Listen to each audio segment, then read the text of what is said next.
بسم اللہ الرحمن الرحیم۔ رسول اللہ صلی اللہ علیہ وآلہ وسلم نے ارشاد فرمایا، قرآن میں 30 آیات کی ایک صورت ہے۔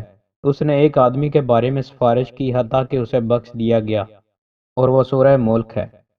رسول اللہ صلی اللہ علیہ وآلہ وسلم نے ارشاد فرمایا، سفید کپڑے پہنو کیونکہ یہ پاکیزہ اور عمدہ لباس ہیں، اور انہی سفید کپڑوں کا اپنے مردوں کو کفن دو۔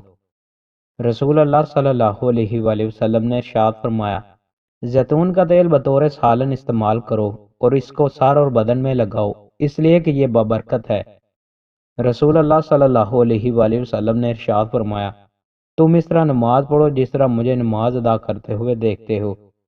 رسول اللہ صلی اللہ علیہ وآلہ وسلم نے ارشاد فرمایا، تم میں سے ہر آدمی اپنے بھائی کے لیے آئینہ ہے، اگر وہ اپنے بھائی کے اندر کوئی عیب دیکھے تو اسے اطلاع کے ذریعے دور کر دے۔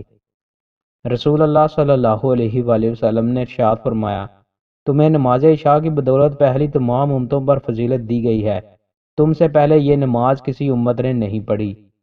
رسول اللہ صلی اللہ علیہ وآلہ وسلم سے پوچھا گیا، ایک آدمی اظہار شجاعت بہادری کے لیے لڑتا ہے، دوسرا حمیت کی وجہ سے لڑتا ہے، تیسرا ریاکاری کے لیے لڑتا ہے، ان میں سے اللہ کے راستے میں کون ہے؟ آپ نے فرمایا، جو شخص اللہ کے کلمہ کی سربلندی کے لیے جہاد کرے وہ اللہ کے راستے میں ہے۔ نماز جنازہ کی بر وقت اطلاع دینا۔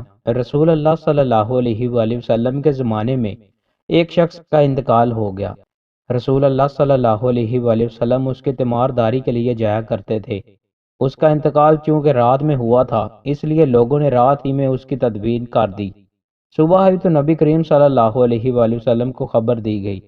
آپ صلی اللہ علیہ وآلہ وسلم نے فرمایا، جنازہ تیار ہوتے وقت ہی مجھے بتانے میں کیا رکاوٹ تھی؟ لوگوں نے کہا کہ رات کا وقت تھا اور اندھیرا بھی تھا، اس لیے ہم نے سوچا کہ کہیں آپ کو تکلیف نہ ہو، تو پھر نبی کریم صلی اللہ علیہ وآلہ وسلم اس کی قبر پر تشریف لائے اور اس کی نماز جنازہ ادا فرمائی۔ دوستوں، مزید اچھی ویڈیوز کے لیے ہمارے چینل کو سبسکرائب لازمی کریں۔ بہت شکریہ۔